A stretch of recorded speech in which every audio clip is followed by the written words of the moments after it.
somehow when we put all the parts together, they just don't line up right. Do we need biomechanical stuff? Yeah. Do we need to know anatomy and physiology? Absolutely. But I can't look at that and still predict your movements. And for a long, long time, we were trying to predict who was going to get injured in a given endeavor by looking at physiology and biomechanics. What we do is we capture behavior, capture habits, compensations, inconsistencies, underlying mobility and stability problems, and I think we're all learning this weekend some of your mobility and stability problems actually exist right here. The reason you can't turn your T-spine is just because you haven't turned your T-spine in a while. There's nothing back there. You just go right into it. There's no pain, there's no dragons, there's no fire. You just haven't been there in a while. And so, switch flips. I just opened up my movement. So some of the limitations we have are in the way our brain and body play together. So we need anatomy and physiology, biomechanics, but I need to capture behavior. If you know your client's personality type, your athlete's personality type, introvert, extrovert, sensing, feeling, you can coach them and train them better.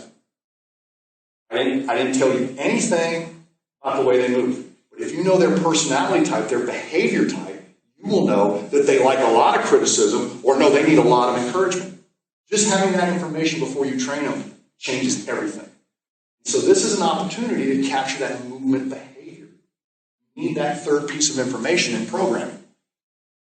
Movement learning and relearning, because that's what we do after every injury, after every long time off of training, after every change in our hobby, we have to relearn movement all over again. The movement learning the first time and relearning has hierarchies that are fundamental to the development of perception and behavior. So it's not only about movement behavior, what do you perceive? We've got a little rule we use. You've got to have twos on your leg raise and a clean toe touch before we're really interested in deadlifting. Well, I know a lot of people that can do a really good deadlift and don't do either of those things. They're the exception, not the rule. They have learned to deadlift. We could test out a few other things. We could look at their injury history, but I'm not going to debate that. If you want to get somebody deadlifting, for all the benefits we've been talking about of why a deadlift belongs in fitness and athletics and even rehabilitation, you want to get somebody deadlifting, the clearest path is to make sure the hips independently are both symmetrical and can hinge. Demonstrate also that the toe touch is available. Now, the toe touch and a deadlift look nothing alike. You round your back in a toe touch, and I want you to, and you hold your back still in a deadlift, and I want you to. What it tells me is you don't put on brakes when you go through the toes. It tells me that behavior doesn't scare you. And that behavior moves fluidly in and out of range of motion. So there's a little bit of a hierarchy there.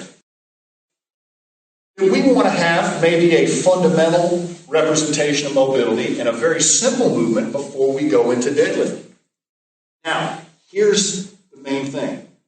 People who have a 2 on the leg raise and can at least make it to their toes have a completely different level of perception than people who can't. They just feel different. If they feel that sagittal plane movement differently, it's much easier to teach them a deadlift. When people can't get all the way to their toes, there's a lot of tension in their body. There's not really good breathing. Are we going to need to talk about breathing and pressurization during deadlift? Yeah, let's get that problem off the table right now. So the reason I'm separating those people is not because you can't mechanically pull through a deadlift with ones on the leg raise or without touching the toes. It's going to be harder to teach you and get you to perceive how far I want you to set back and how much I want you to engage. These two people feel completely different things. So it's good to get you in a perceiving category where your learning pathways are open. Corrective exercise shouldn't be a rehearsal of outputs. Let's stop right there. That's shoulder rehab for most people. When I say shoulder rehab, some people are playing this video right now. There's a big piece of Theraban going that way and a little thing right here. Is that a rehearsal of outputs? Compare that to a half get-up, or crawling, or climbing, or an arm bar, or a farmer's carry. This is all inputting. Every time I take a step, those belts jerk on me. When I crawl, I'm shifting my weight. When I'm doing a half get-up, I'm constantly, everybody's watching the kettlebell. that shoulder's doing harder work. We've got a beautiful closed chain, open chain exercise right under our nose. So think about rehabilitation, think about corrective exercise. Is it a rehearsal of your outputs? We make you behave correctly. We give you an opportunity to grow your behavior to a more correct platform. So we don't want to tell people how to do stuff. You can't stand on one leg, you just need to engage your glutes. Good, I hope I can remember that every time I'm on one leg today. You just need to engage your core. It's a rehearsal of outputs. What we want to do is instead it should be representing challenging opportunities to manage mistakes on a functional level near the edge of ability. How do we know what the edge of your ability is? We already set a baseline. I know what you can do and can't do. I know I'm trying to move you from a 1 to a 2. Or I know I'm trying to move you from a 2 to a 3. I already know where your abilities are, so I know about how hard to hit that corrective strategy and where to put you. But if I have you half kneeling with a base this wide, you're not challenged. And if I take you all the way down to narrow and you keep having to touch the ground, you're not learning anything. I widen you out just enough where you can self-correct. This is the edge of learning, and that's how kids learn to throw balls and run and ride bikes. Right on the edge of ability. Right on the edge of ability. Beyond it, guess what's over there? Embarrassment and injury. Guess what's over here? No growth. Right on the edge of ability is where we grow. You really, really got to create a sensory-rich environment. Perception drives movement behavior, and movement behavior modulates perception. Let's use the Turkish get-up here. Every one of you knows the steps in the Turkish get-up. Some days it feels different than others. The minute you move through a pattern, you have to what? Reestablish, reorient yourself. It's one of the few exercises where your head goes through a huge amount of positioning, repositioning. So one of the beautiful things in the Turkish get-up is you cross your own midline. Well, this side of my brain works this side of my body. Every time I take this hand across, my brain has to really do something pretty cool. Well, when I do a Turkish get-up on the left and right, that's pretty sensory rich. My body goes from horizontal to vertical. Do I roll within a get-up? Partially, yeah. Closed chain, open chain. We've got lots of little drills we do to make it even more proprioceptive rich. What do we do in calisthenics? Show me that neck turn, show me that shoulder. See, this right here, I'm getting some of that. Every time we do that. Same muscle group, but a lot more awareness. I got load now. I got purpose now. I got support, I got stability. So I'm lighting up your senses. We've got tactile contact with the earth at the bottom, and we got you on your feet at the top. So many things we've been learning have such a deeper penetration when we're learning movement. We should not put fitness on movement dysfunction. Competency before capacity. Once again, let me reiterate this. You don't have to get a 21 on the movement screen. Just don't have a 1 or a 0. That's the minimum level of competency. We must develop performance and skill considering each tier of the natural progression of movement development and specialization. Both in Athletic Body and Balance and in the movement book, I drew a little performance pyramid. First rung says movement. That means competency. Second rung, performance, but it's better worded as capacity. Third rung is skill. Now, a lot of people mess that up. Is it possible to learn to play golf without doing a deadlift first? Absolutely. As a matter of fact, the only reason I'm trying to get fit is because I want to play better golf. So many times we pick a skill we like. Then we work backward and try to develop our performance. We get a little stronger, get a little more endurance to support that skill. I want to run trails. But I can't run trails every day, but I want to work on my endurance every day so I can run more trails. It never occurred to me that I don't even balance on this leg. No, it didn't. I'm just on a treadmill or on a trail. It never occurred to me that I look like this on one side and that on the other. So you've got to go down the pyramid and establish competency, reinforce capacity. But why are we doing all this stuff? Because we love and embrace a skill. We want to fight. We want to play. We want to run. We want to do something. So skill doesn't have to come after fitness. Skill is one of our driving factors to get more fit. But don't expect your skill levels to get better all the time if you've got a crack in your foundation. If your movement screen's good and you're pretty competent in the gym, still not going to make you a scratch golfer. You've got to practice your skill. You've got to practice your skill.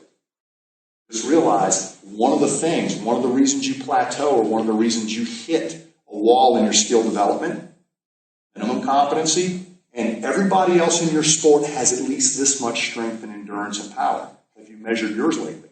So when I'm working with a pro football player, I can go specifically to that position, look at what the average bench press is, look what the average squat is, the average body comp, the average speed. And I'm like, you've got an above average movement screen, you've got below average weight room statistics. You want to be an above average position player here? Makes logical sense. You try to get above the cut here. You're above the cut here, so you should have enough competency to support this capacity. Let's get you a little stronger. Let's get you a little faster. That doesn't mean you're not looking at the playbook. It doesn't mean you're not running your route. Our corrective exercise dosage recipe suggests we work close to the baseline. We already talked about that. At the edge of ability with a clear goal. Let's set a goal. I see leg raise, I'm thinking deadlift. I'm thinking deadlift not because I'm into weights. Deadlifts will keep you from ever having to stretch your leg raise again. It will create support, stability, and competency within a sagittal plane pattern. I see your lunge is really, really bad and everything else is good. I'm thinking half kneeling, but I'm not thinking half kneeling because there's a gold medal for half kneeling. I'm thinking half kneeling because I can get you into some chopping and lifting and halos. And if I can basically juice your glute without your quad helping you out, you will establish hip stability without contribution of knee muscles, ankle, and foot. Babies loaded their knees before they loaded their feet. They don't stand first. So that means they developed their hips. The hips got strong and stable, and then they popped up and had to get their knees and feet in the mix. They all had to connect up. So sometimes I see a pattern, I drop you right to a knee, but it's not to keep you here. It's to make that pattern look good. That's my goal. And I don't just want people to have threes on the lunge. Why do I want the lunge pattern to be good? Because a good part of field and court sports is getting your center of gravity low so you can cut, turn, and decelerate. See, your hurdle step tells me sometimes if you're going to have good running mechanics. Your lunge tells me if you're going to have good cutting, starting, and stopping mechanics. Your squat tells me what you're like in a vertical plane. Not just how low you can go, but are you going to be an efficient jumper? Your swing, what's your deadlift going to look like? Shoulder mobility, leg raise. It's not hamstring. It's not shoulder motion. It's reciprocal motion. Look, both legs doing something opposite, both arms doing something opposite. That's our counterbalance for movement. We take that off the table first. Crawling comes before planking. Or our rotary stability comes before the push-up. So we've got a hierarchy there that we've got to go through. This should produce a rich sensory experience filled with manageable mistakes. Did that get painfully clear half kneeling yesterday? You're doing farmer's carries this morning, right? First command I gave you was what? Check your breathing. How many of you are holding your breath, trying to walk and carry something at the same time? Oxygen's good. Breath. As I reminded you as you walked about your alignment, right, not up. Down and back. Use those lats. Some of you, your grip gave out. Some of you forgot about your neck and I had to cue you on that. But I had a little bit of a load. It was something within your capacity. Rich sensory environment. Rich sensory environment. Half kneeling, rolling, farmer's carry. Half get up. Walking on a balance beam, bear crawl. Rich sensory environment. The routine practice of self-limiting exercises can maintain the quality of our movement, perceptions, and behaviors, and preserve our unique ability when moderate conveniences erode. The goal of the movement screen is not to sell corrective exercise or even having you do them for a long time. It's to get you strong, quick, fast, as quickly as possible. What is your goal? We want to help you with that.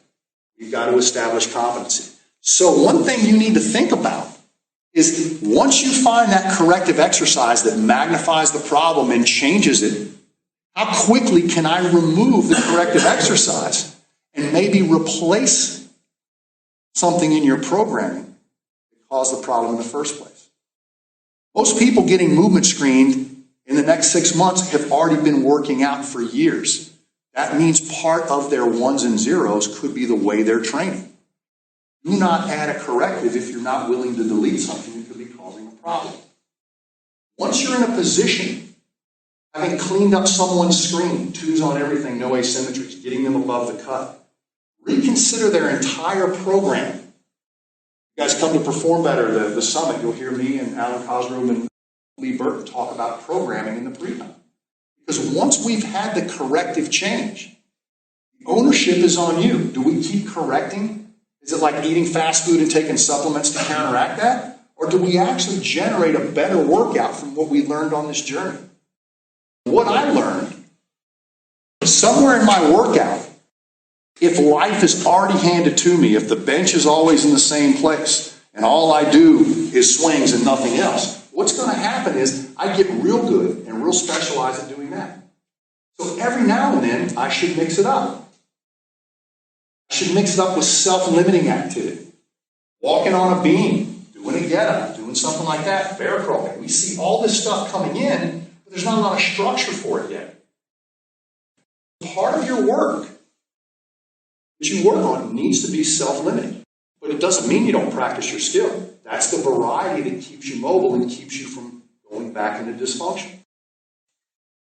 I don't work on my balance. I just paddle a stand-up paddleboard. I want to be outside. I enjoy the water. My balance stays pretty good. I play on a paddleboard. I'm probably not going to race anytime soon, but I do get after it. I pull it for about a half hour, and as long as I'm doing it once a week, my balance stays pretty good. And if you read all the principles, the very last thing you read in the movement book before you got to the appendices page was the responsibility to screen, assess, and correct movement is one that we can shoulder together. We have provided some science mixed with some common sense to help you in the practice of your profession. You must develop the art. And that's the only difference in what me and Brett and some of your instructors are doing today. You got the same science, got no tricks. We're more artistic at dispensing that science. Outside of that, develop the best methods you can. Methods designed to keep you close to your movement principles. And that's the point. That's what I want to leave you guys with. Well established in research. If people don't know that, it's because they can't or don't read. Our point is not to defend the movement screen. The movement screen is to defend these principles. I want you guys to take that high road. Don't get in a debate with anybody. You ain't going to change them anyway. If they want to be here, they'll be here.